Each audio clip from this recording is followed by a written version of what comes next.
driving on a two-lane road. Suddenly, an oncoming car pulls out to pass. You're dangerously close to a head-on collision. Hi, I'm Christopher Reeve, and welcome to the Valvoline National Driving Test. Would you know what to do in that situation? Unfortunately, many people don't, sending their cars to graveyards like this and themselves to another kind altogether. Well, let's start the program with a question. What part of the car causes the most accidents? The answer, of course, is the driver. 85% of all traffic accidents are caused by mistakes made by drivers. And since about 164 million of you drive, we're going to help you learn some things that could save your life or someone else's. It's a test of your driving knowledge. 25 questions totaling 100 points. This test has been developed in association with the National Safety Council, the National Highway Traffic Safety Administration, and the Automobile Association of America, as well as other safe driving organizations. Look at it as a wake-up call, designed to help you wake up to the fact that there's something you can do to be a better driver and help reduce the staggering number of traffic accidents in this country. Over 2 million disabling injuries and close to 50,000 deaths a year. Now, to take the test, all you need is an answer sheet from the current TV guide, or you might have this booklet put out by Valvoline. If not, a piece of paper and a pencil will do. And at the end of the program, we'll add up our scores and see how we did. Part one of the test is called the good defense. When we come back, we'll find out what we can all do to protect ourselves on the road. Christopher Reeve will be right back with guest stars Meredith Baxter Burning, Dick Butkus, Walter Cronkite, Sarah Gilbert, Hulk Hogan, Bruce Jenner, Harry King, Lorenzo Lamas, Paul Newman, John Ritter, Susan Rattan, William Shatner, Susan Sullivan, Randy Travis, Al Unser Jr., and Betty White. The Valvoline National Driving Test. Can you meet the challenge? This important program is brought to you by Valvoline Motor Oil and the people of the Valvoline Oil Company. I think everybody thinks they're an expert when it comes to driving. I think we all think that we are the best driver there is. Obviously, that's not the case. Each one of us can learn more about good defensive driving. One of the big reasons why Valvoline is sponsoring this national driving test is to give people that kind of an experience. Let them take a test. Let them find out how much they know and how much they don't know about the rules of the road. Welcome to the Valvoline National Driving Test.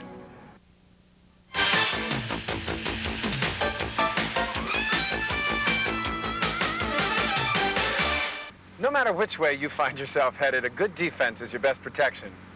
Well, it's time for the first question on the test. It's worth 4 points. You're driving on a two-lane road. Passing is allowed in either direction. An oncoming car pulls out to pass and he's coming head-on in your lane. What should you do? A, turn quickly into the left lane.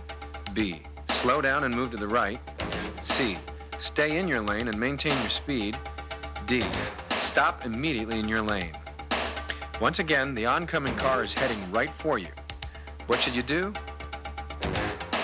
The correct answer is B, slow down and move to the right. Slowing down will help you maintain control, and moving to the right gets you out of the way.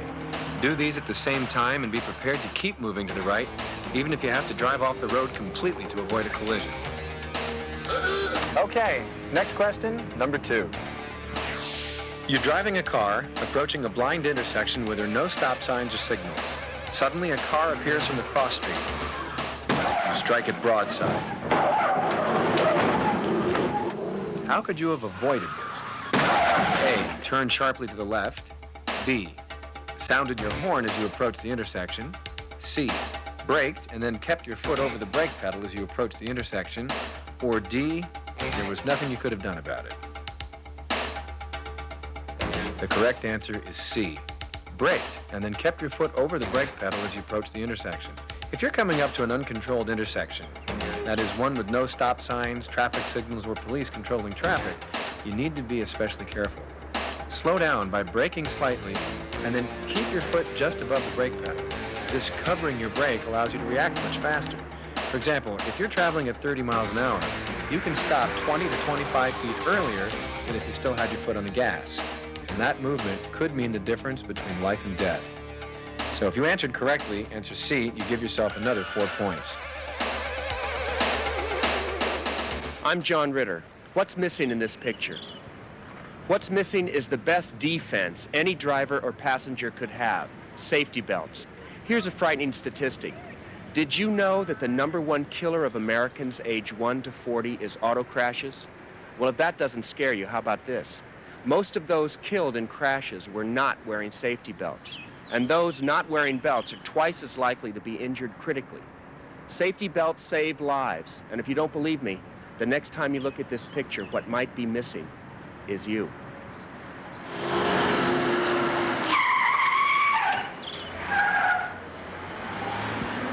Here's something to think about. Out of every 100 people, 86 of us stand a chance of being in an accident that causes injury sometime during our driving careers. With that in mind, here's our next question. Number 3, worth 4 points. You're driving down a 2-lane road, the car in front of you stops suddenly, and you slam into its rear end. How could you have avoided this collision? A, looked further down the road. B, left more distance between your car and the car in front of you. C, stepped on your brake harder. D, watch the brake lights of the car ahead. Once again, the car in front of you stopped suddenly. How could you have avoided slamming into it? The correct answer is B, left more distance between your car and the car in front of you. You should always be looking 12 to 15 seconds ahead, about the equivalent of a city block. Well, give yourself another 4 points if you answered B. And here's a good rule of thumb to make sure you're following at a safe distance. Use what's called the 2-second rule. Watch the vehicle in front of you pass a fixed object or point like this telephone pole. Then count to yourself 1,001, 1,002. If your car reaches that same fixed point before you finish counting, you're too close. Now let's move on to question 4. We've all been here before. It's night, the guy coming toward you is blinding you with his high beams. You've already tried to signal by using your headlights. The other guy doesn't respond. What you should do now is turn on your high beams to counteract the glare to help you see the roadway. Is that true or false? Well, the answer is false. You should not turn on your high beams while you encounter another car. In fact, in most states, it's actually illegal to have your high beams on within 500 feet of an oncoming vehicle. While it's common practice to briefly flash your lights to warn another driver, it's very dangerous to leave your high beams on because it can blind the driver of the oncoming vehicle, actually doubling the danger. So if you answered false, you add another 4 points to your score. Now here's an extra credit question not on the test form. What do safe drivers and good football teams have in common? Answer, good defense. Watch number 51.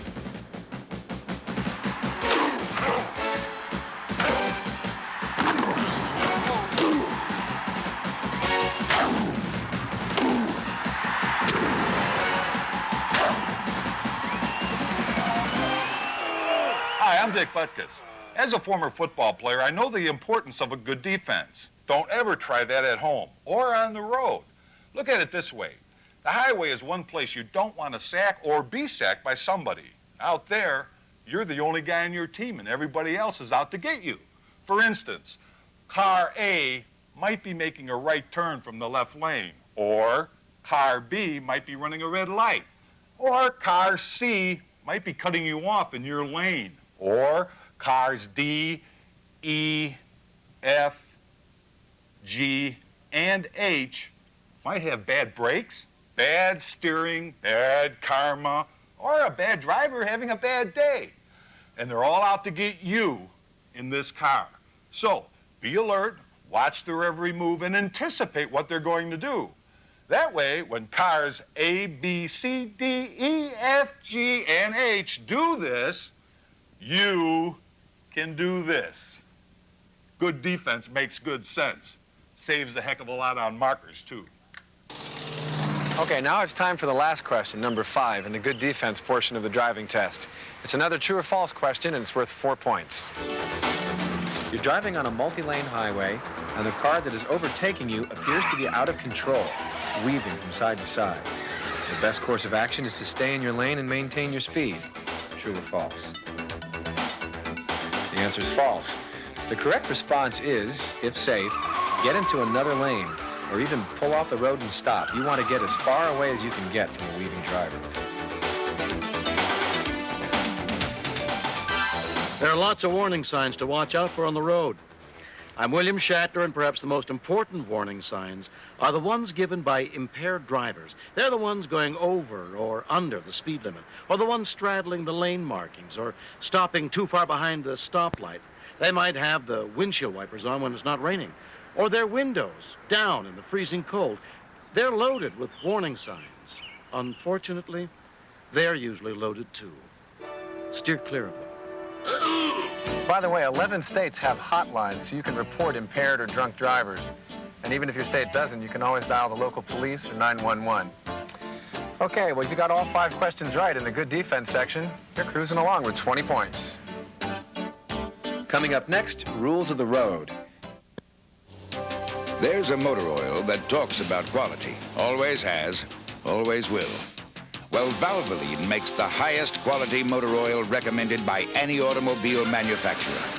Oh yeah, unlike the competition, Valvoline also makes the motor oil used by 7 out of 10 Indy 500 crew chiefs. That's 7 out of 10 Indy crew chiefs over the last 10 years. People who know use Valvoline. There is nothing that I enjoy better than racing Indy cars. It's a good feeling to know that you have the best race car that is on the racetrack, or is, in our terms, the most hooked up car that's out there.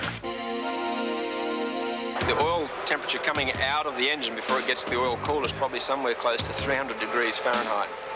And if it starts to break down, then that's when it's going to cause you problems. In the 12 years of IndyCar racing that I've been in, I've always used Valvoline. I've never had an oil-related engine problem. I think we have enough experience with Valvoline in the race car that we know that that's one part of the race car on race day that we don't have to worry about. You can't get a better product than what Valvoline has to offer. People who know use Valvoline. You can't settle for second best. The minute you do that, you're settling for second place. Now,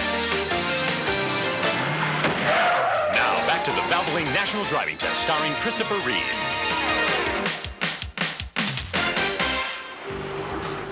Let's take a drive. It's a nice day. Maybe you're dropping off your children or taking a quick trip to the market, going to work. Nothing particularly out of the ordinary, just a normal drive down a street in any town, USA. Well, now it's time to test your memory. Question number 6. You've just been on the driver's seat on a typical drive. What was the last road sign you saw? Give up? Well, let's take the same drive again and see what we missed.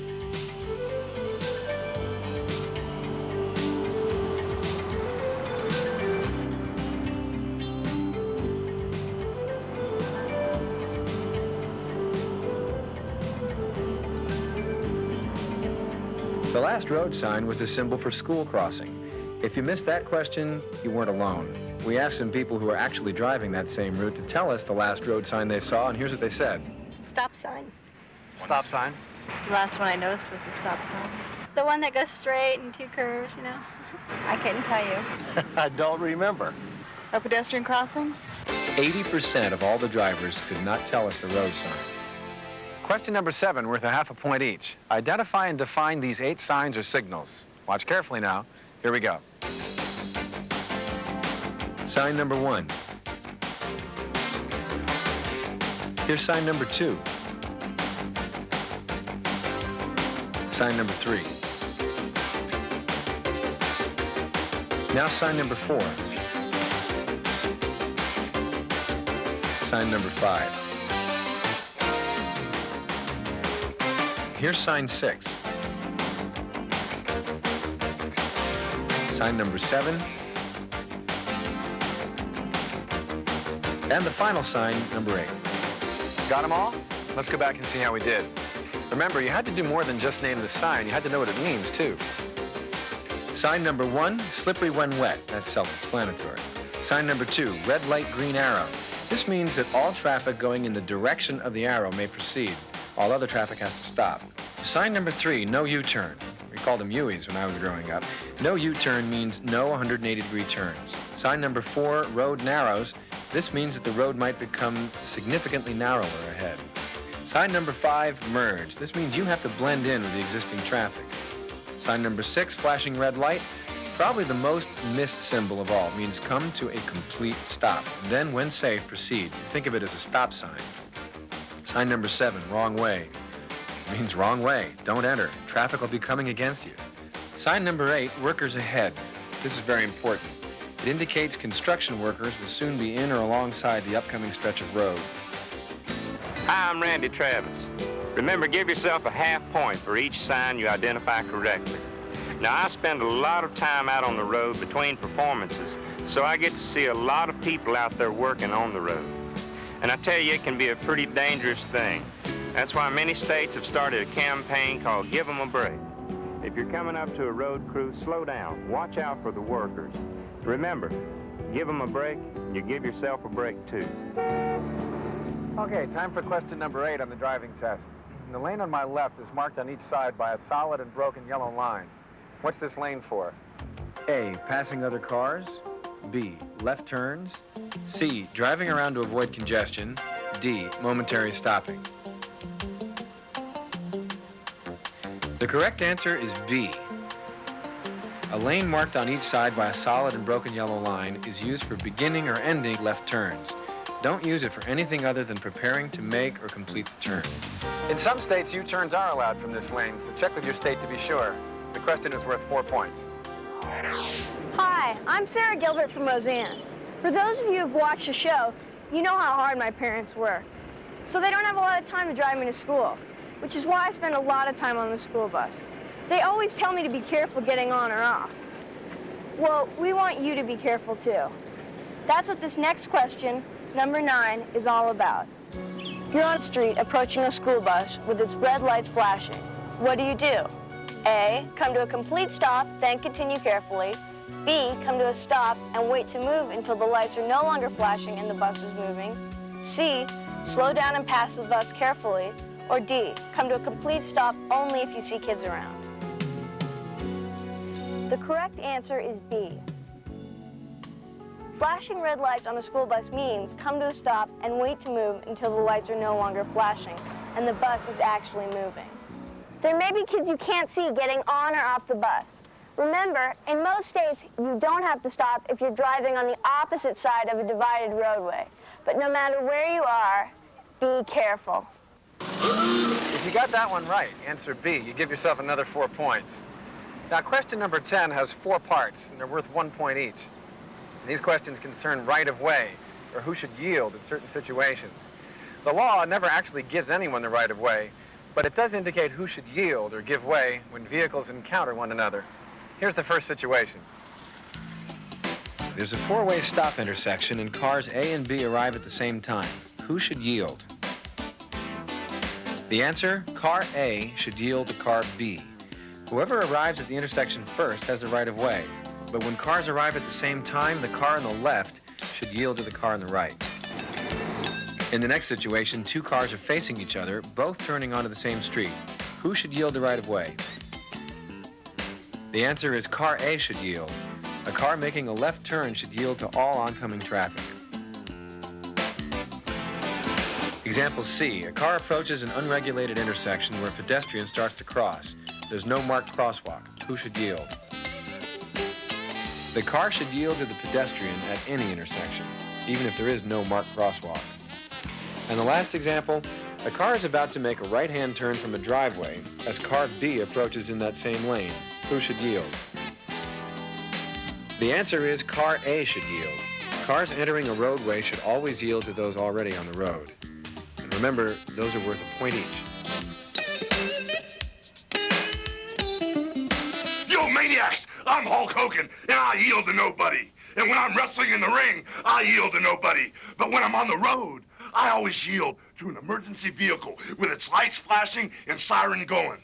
It's probably on its way to pick up the last dude who thought he could beat me in the ring.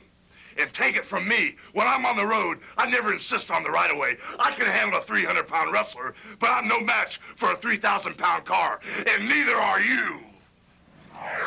We've had 10 questions worth 40 points. Next, we'll have questions on the driving environment. Sometimes there's just nothing you can do about what's on the road. You're driving along the street, everything's fine, then you turn a corner, and bang, you're blinded by the glare of the sun. Here's question 11. Name 3 things you should do as a driver to minimize sun glare. The 3 things you should do as a driver to reduce sun glare are, number 1, make sure your windshield is clean inside and out. Number 2, adjust the sun visor. Just make sure you don't block your view of the road when you do it. Number 3, wear sunglasses. Polarizing gray lenses block glare most effectively. Let's try that drive again, and you'll see what you should have seen the first time. If you got all 3 answers, give yourself 4 points. Only 2 correct answers, 2 points. 1 answer, 1 point. Now from the sun to the rain. Question number 12. When do you think the road is slickest during a rainfall? A, anytime it's raining. B, the first minutes of rain. C, 30 minutes after the rain stops. Or D, towards the end of the storm. Give yourself 4 points for the correct answer, B. The road is slickest during the first minutes of rain. Then oil on the road, which is lighter than water, floats up to the surface of the pavement. This creates a thin film of oil and a very slick driving surface. Depending on the strength of the rainfall, most of the oil is eventually washed away. You know the saying that oil and water don't mix? Well, they do create a perfect environment for a skid. Well, let's say your car does go into a skid. Here to tell us what to do is someone who knows how to handle a car, even in the worst situation. His training and skills have actually saved his life. Side by side, going into turn 3. Emo down low in the middle of the track, and Emo may have it. They almost touch wheels. And then to the wall is Al Jr. Emo continues on. They touch wheels in turn 3. Emo continues on. You can see the damage to the number 2, Al Unser Jr. Most of you will never find yourself in that situation, but you may find yourself in a skid. Whether you're doing 200 miles an hour at Indianapolis or 25 on your neighborhood street, there's nothing worse than your car suddenly shooting off in a direction you had no intention of going. Let's see if you know what to do. Question number 13 of the Valvoline National Driving Test is a multiple choice question. If your car goes into a skid, you should A, take your foot off the accelerator, B, keep your foot off of the brake, C, steer the vehicle in the direction of the skid, D, all of the above. The correct answer is D, all of the above. Let me demonstrate. The instant you lose control, take your foot off of the accelerator, turn in the direction of the skid, keep your foot off the brake so that they won't lock up. Once you regain control, accelerate gently to bring the car back into a completely normal situation. Just to review, if you go into a skid, take your foot off the accelerator and at the same time aim the vehicle in the direction of the skid without touching your brakes. Then gently accelerate to bring the car back under control. Give yourself 4 points if you have the correct answer, D. Sometimes you think you're doing absolutely nothing wrong on the road, but you could be breaking the law. For instance, question 14. Under what conditions can you get a ticket for actually driving the posted speed limit? A, during bad weather conditions. B, in heavy traffic. C, in a residential zone where children are playing in the street. Or D, all of the above. The answer is D, all of the above. Because of what's known as the basic speed law, all of the conditions listed above, plus many others, are regulated by this law, which says that if conditions make it unsafe to drive the posted speed limit, you can't drive it. Use common sense and give yourself 4 points if you got the correct answer, D.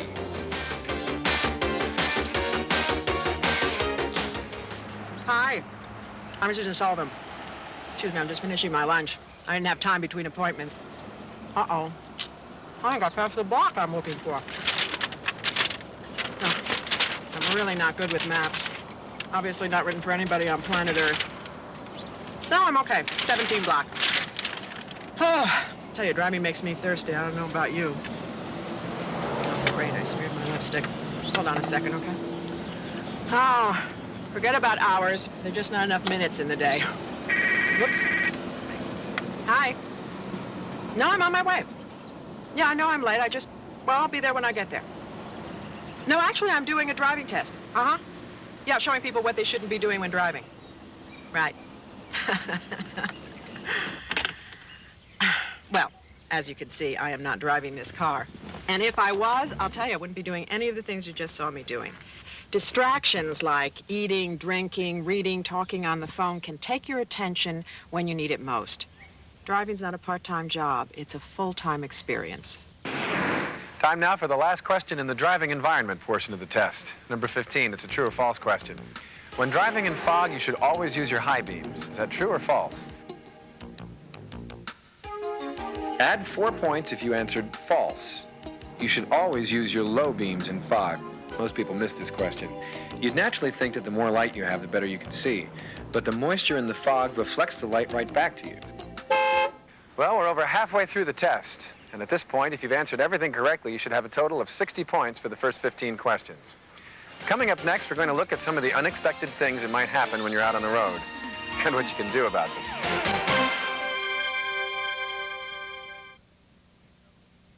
The Plymouth AAA Troubleshooting Contest, where the great mechanics of tomorrow go head-to-head. It boils down to the ones that don't blow their cool. The gun goes off, and they run to their car, read the repair order, and then repair the car. I've always wanted to figure out how things work, and a car is the ultimate thing to try to figure out. This is the thing I am best at. Bring it. None. I have high expectations of my students. I ask and demand a lot, and I think because of that, I receive more from them. He pushes us, and he expects us to work as hard as he does. If you don't have good oil, you're gonna run an engine. Yeah, real quick. We use Valvoline.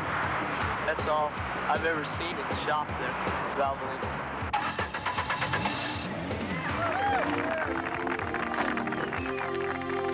People who know use Valvoline.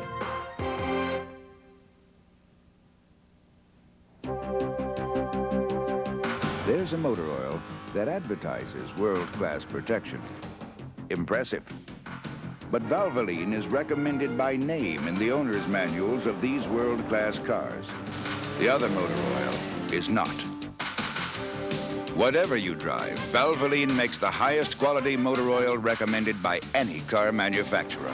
Around the world, people who know use Valvoline. We return to the Valvoline National Driving Test.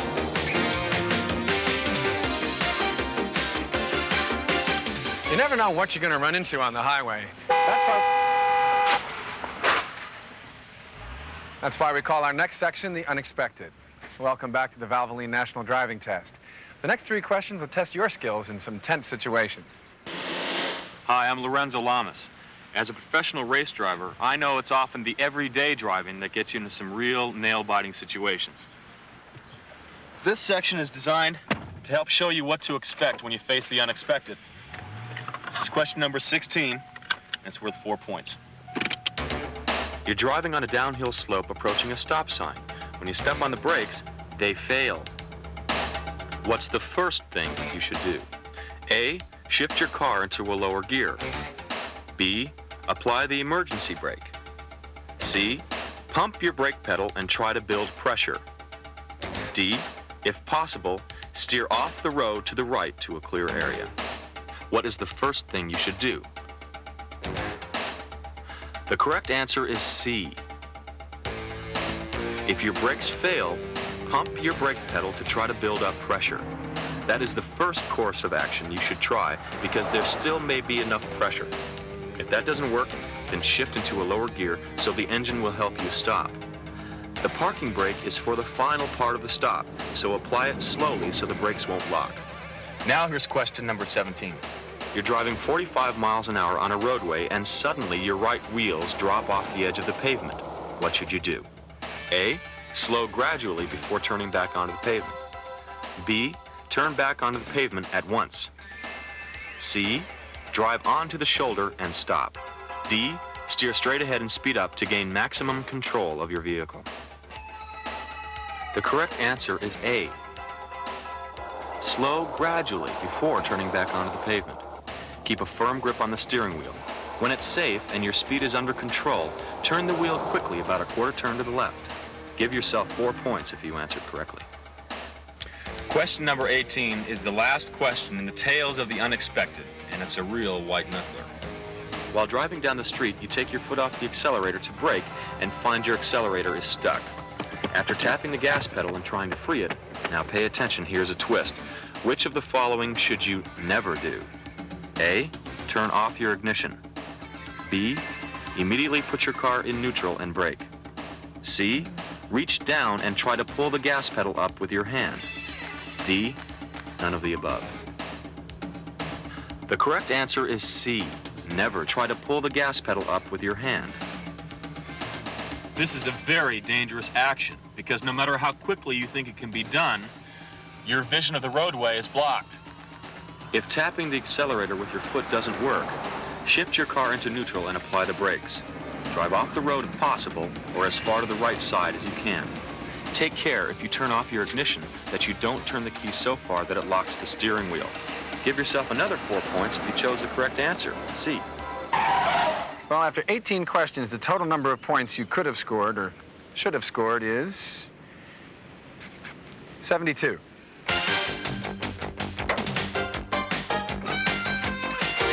With self-service gas stations popping up on almost every street corner, we're forced to do a lot of the routine maintenance on our cars ourselves. That's why the next section of the driving test goes under the hood. Hi, I'm Susan Rattan of LA Law, and I have a confession to make. I'm a bit of a grease monkey. I like to work on cars. Now here's question number 19. It has to do with car fluids. For 1 point each, name 4 fluids that should be checked regularly and replaced when necessary. By the way, there are 7, so you've got extra chances to pick 4. Here are the 7 fluids that should be checked and replaced when necessary. 1, oil. 2, automatic transmission fluid. 3, brake fluid. 4, radiator coolant and/or water. 5, battery water. 6, windshield washer fluid. 7, steering fluid. Now remember to give yourself a point each, up to 4 points if you named 4 out of the 7 fluids. Now for extra credit, see if you can identify what these fluids are. Now, some manufacturers may vary, but these are the most common. Now, here's some red stuff. If you see that on the ground or on your shirt, check your automatic transmission fluid. Green stuff, oh, that's coolant. Brown, that's oil, dirty oil. This is clean oil over here. Now, this sort of reddish-brown gunk, that's steering fluid. And this, that's last night's spaghetti dinner. Hi, I'm Perry King. When I'm not acting, you can often find me on a racetrack, but today I'm on a closed portion of the LA freeway to demonstrate the next question in the Valvoline National Driving Test. Now here's question number 20. Having underinflated tires on a dry road gives you A, better control of steering and braking, B, more traction, C, less control of steering and braking, or D, better gas mileage. Now what do you think? The correct answer is C. Having underinflated tires gives you less control of your steering and braking. It's something that concerns drivers on a racetrack as much as drivers on the street. Hop in the driver's seat with me and I'll show you. Okay, we're driving down the freeway at 45 miles an hour with a set of properly inflated tires. Now let's say that we see an object ahead that causes us to brake suddenly. And we're going to do that at the first set of cones that you see there. The second set is 50 feet past that and then 100 feet for the third set. Now touch your screen at the point that you think that I'm going to stop.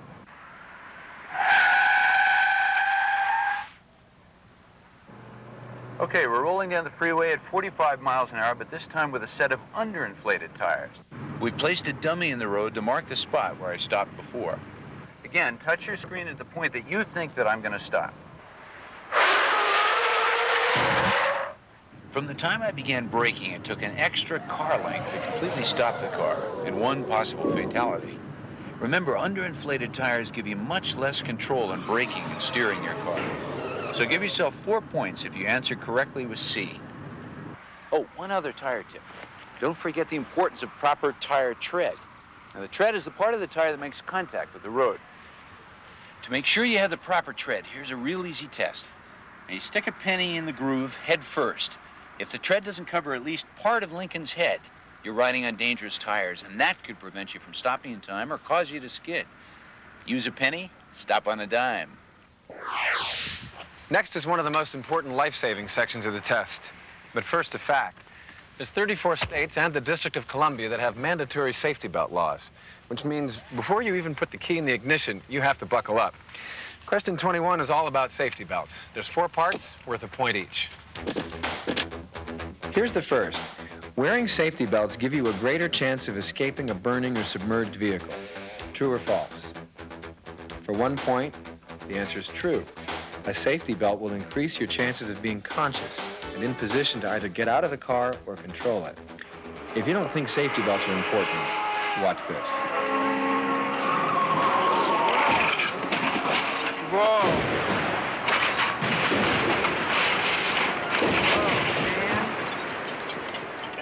I hope he's okay. Yeah. If the driver of this car hadn't worn a safety belt, it would have been impossible for him to have escaped injury or to have removed himself from the burning car. Continuing with part 2 of question 21, safety belts reduce injuries only in collisions above 15 miles an hour. Is that true or false? For 1 point, the answer is false. A driver's head can strike the windshield, the steering wheel, or the dashboard at a speed as low as 5 miles an hour. As an additional safety precaution, by 1990, all new cars will come equipped with airbags or automatic safety belts. Let's take a look now at how airbags work. Under normal conditions, the airbag is packed like a parachute inside the steering wheel. On impact, the airbag instantly inflates with nitrogen, cushioning the passenger from the steering wheel or the windshield. It takes just 1/10 of a second for the bag to inflate and less than a second for it to deflate. Remember, the airbag only works if the passengers are held in the proper position by the safety belt. And now for part 3 of question 21. Safety belts are more effective on the highway than for local street driving. Is that true or false? For 1 point, the answer is false. 80% of accidents occur at speeds of 40 miles an hour or less.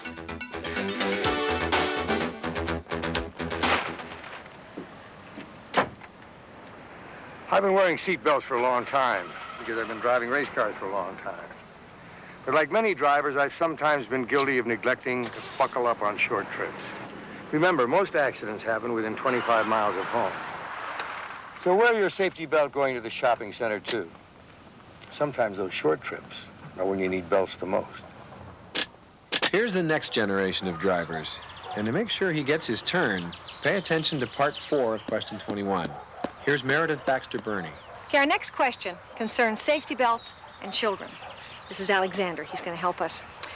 The safest place for your baby is in an infant seat, in the back seat, facing backwards.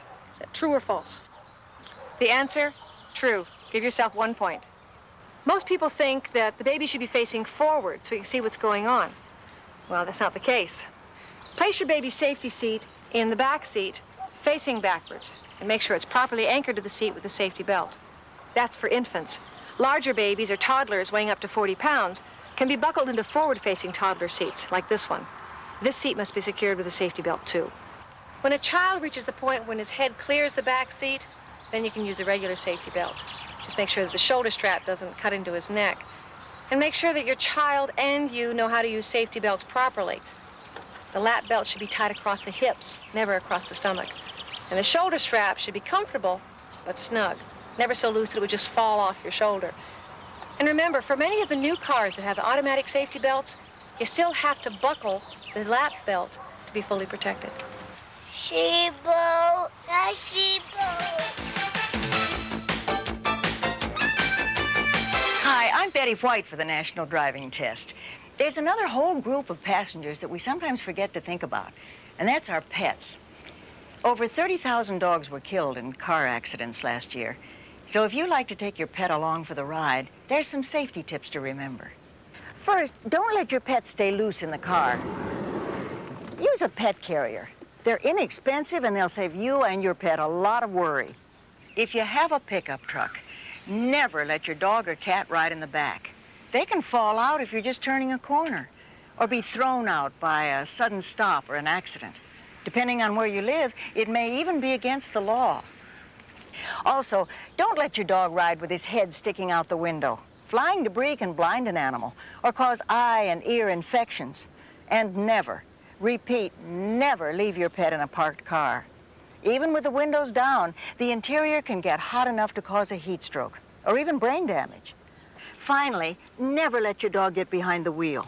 Unless, of course, he's passed the state driving test. All right, honey, now, here's the ignition. Can you reach the pedals? Here's another true-false question for you, worth 4 points. Question number 22. I've got all the mirrors on the car adjusted properly. This means I've eliminated all the blind spots. Is that true or false? Well, the answer is false, because even with the mirrors properly adjusted, there still are blind spots. Take a look. The rear view mirror allows you to see directly behind you. The side mirrors help you see immediately to either side of the car, but for a limited distance only. Take a look at what I see in the side view mirror. Nothing, right? Now take a look at what was in the blind spot. Seriously, the shaded areas on this diagram show you what you can't see in your car. Here's an important tip for you when passing or overtaking another car. If you can't see that car's rear view mirror, that means they can't see you either, and you're in their blind spot. To make sure you haven't missed a vehicle behind you, turn your head for a last-second check before changing lanes. The total points to date, if you've gotten everything right, is 88.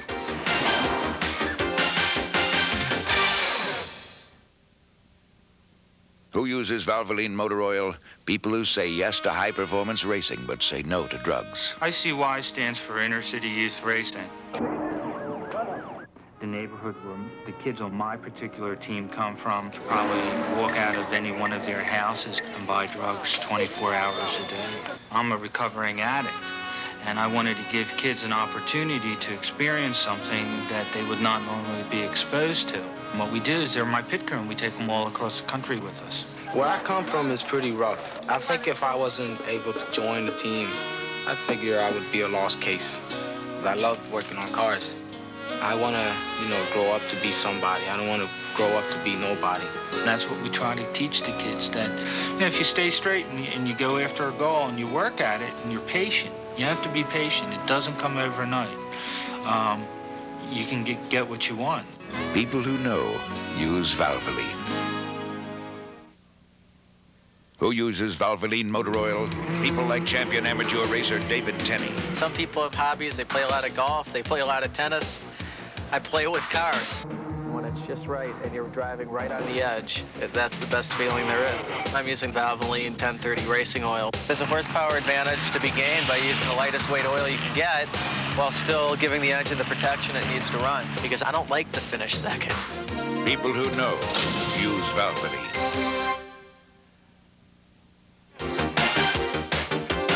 Now back to the Valvoline National Driving Test, starring Christopher Reeve. Of the nearly 50,000 people who die each year in traffic accidents, over half die because of alcohol-related incidents. To see how much we know about the effects of alcohol, we've asked for a little help from one of the top celebrity drivers in the country and also a great athlete. You'll see why both are important in a moment. Here's Bruce Jenner. Thanks, Chris. Here's question number 23. It's a two-part question, each part worth 2 points, and they're both going to be true-false. The average mixed drink has a stronger effect on you than a glass of wine or a mug of beer. The answer is false. 1.5-ounce glass of whiskey, a 5-ounce glass of wine, or 12 ounces of beer all have the same effect on you. They all contain the same amount of alcohol. So if you answered false, give yourself 2 points. Part 2 of question number 23. Drinking black coffee, getting some strenuous exercise, or taking a cold shower reduces the effects of alcohol. True or false? The answer? False. The only way to reduce the effects of alcohol is to stop drinking and wait. 2 points for a false answer. Now, to demonstrate this, I'm going to do something that I would never do, and that is drink and drive. Now, remember, I'm in very good shape. I've been racing cars for the last 10 years, so you might think, I can handle a few drinks and get behind the wheel. So we set up a course with cones on it, and I'm going to go out and drive it, about 20 miles an hour, sober.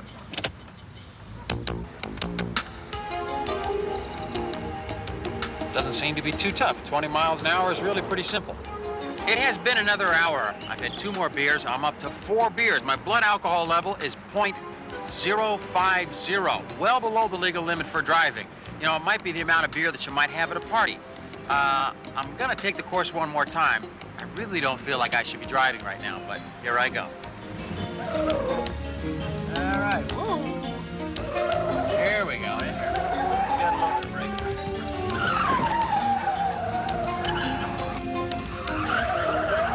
Whoops. And I was doing so good a minute ago. Here we go. You know what's more difficult about this? It's not so much handling the car, it's just that I really have a tendency of being more aggressive. Whew. I've only had a few beers. My blood alcohol level is way below the legal limit. This could have been another car, could have been a telephone pole, could have been a child. Drinking and driving is a risk in life that you really don't need to take. To sum it up, please don't drink and drive. It has been a long day here, and in my condition, I gotta find somebody to drive me home. I'll take you home, Bruce. Sure. And it's not all that bad a deal to have somebody else drive you home, is it? The next question, 24, also deals with your own physical capacity. True or false? Over-the-counter medication can affect your driving ability. The answer is true. Many over-the-counter medications can affect your driving ability and reaction time. That means cold medicines, allergy pills, cough medicines, and lots more. And combining them with alcohol can multiply the effects. So learn to pay close attention to labels. This is what you should look for. This particular box says, do not drive or operate machinery while taking this medicine as it may cause drowsiness. A correct answer, true, on that question gives you another 4 points. And now it's time for the last question in the test. Question 25, another 4 points. As we get older, which ability is usually the first to deteriorate? A, reaction time, B, sense of direction, C, hearing, or D, night vision? The answer is D, night vision. It's the ability that deteriorates first and fastest, with a noticeable difference after about age 40. Test yourself. Turn the lights off in the room. Now take a look at this street sign that says Century Avenue. Assuming you have average eyesight, you should be able to see this pretty clearly. Now we're going to show you the same sign at night. Watch the clock and see when you can fully read the sign. Ready? Go.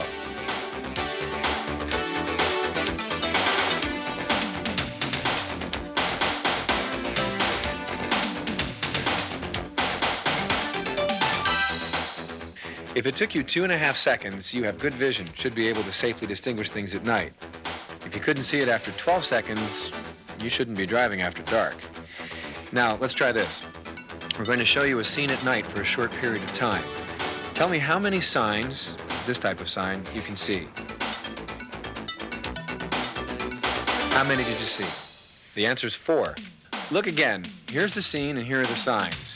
If you didn't see 4 signs, well, that's a sign you shouldn't be driving at night. Let's try something different now. Let's check your reaction time. You're going to see a sequence of numbers, 1 through 12, on your television screen. When I say go, I want you to touch these numbers in order as quickly as you can. Ready, set, go.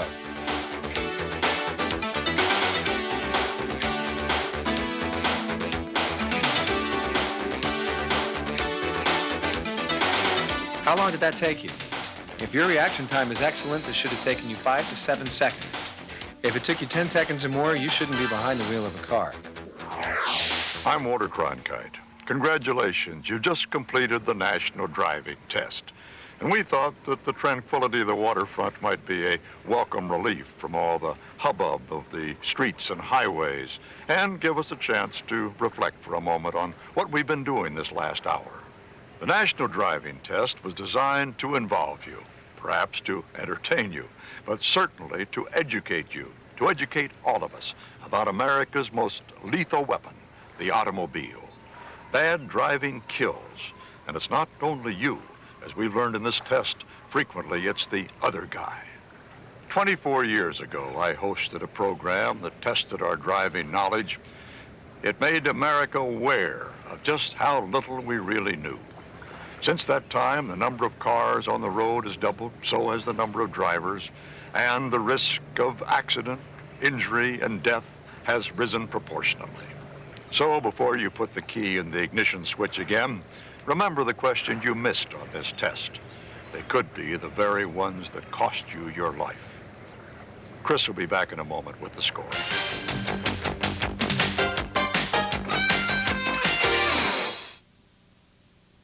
Who uses Valvoline motor oil? People like leading race car driver Al Unser Jr. If a driver ever told you, no, I don't get scared, I'm not scared, he's lying to you. The technology that goes into the Indy car is second to none. Over half the field at Indy is using Valvoline. If there was a motor oil out there that was better, it would be in my car. People who know use Valvoline. There's a motor oil that says it's engineered for today's smaller cars, like sports cars. But is that motor oil the first choice of the members of the Sports Car Club of America? No. Valvoline is the first choice of the members of the Sports Car Club of America. Valvoline makes the highest quality motor oil recommended by any automobile manufacturer. People who know use Valvoline. From the highest form of professional racing I'm trying to make my race car better than anybody else's. to the weekend amateur, I want a horsepower advantage. I want to win races. from the great mechanics of today We're professionals and we're perfectionists. to the great mechanics of tomorrow. You have to really work hard to become what you want to be. People who know use Valvoline. Valvoline. Valvoline. We use Valvoline. People who know use Valvoline. Okay, let's see how you scored. If you got all the questions right, 100%, congratulations. You look great on paper. But remember that last year alone, 1 in every 5 drivers had some kind of a wreck. Watch out for them. If you scored 90 to 99 points, you're better than average. But it takes better than average skills to survive on today's highways. If you scored 82 to 89, that might get you a B in school, but it ranks only average in this test. And the average driver makes 2.5 mistakes for each mile he drives. 76 to 81, you're a little below average. Anything below 76, you have a below average score. You should really think about your driving. You might want to take a defensive driving course. This test by no means has a definitive say on what kind of a driver you are, but it is a good guide to what you need to know. And we hope we've shown you some things you can do to make yourself a better driver and some things to watch out for with the other guy. The Valvoline National Driving Test has been brought to you by Valvoline Motor Oil. Thanks for watching, and drive carefully. Well, let's hope the hour we've just spent will save some lives. We'd like to thank the following for their cooperation in designing this test.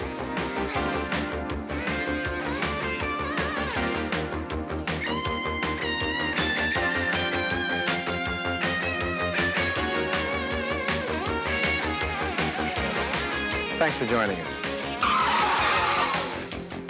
The Ford Motor Company is pleased to have provided automobiles for the Valvoline National Driving Test.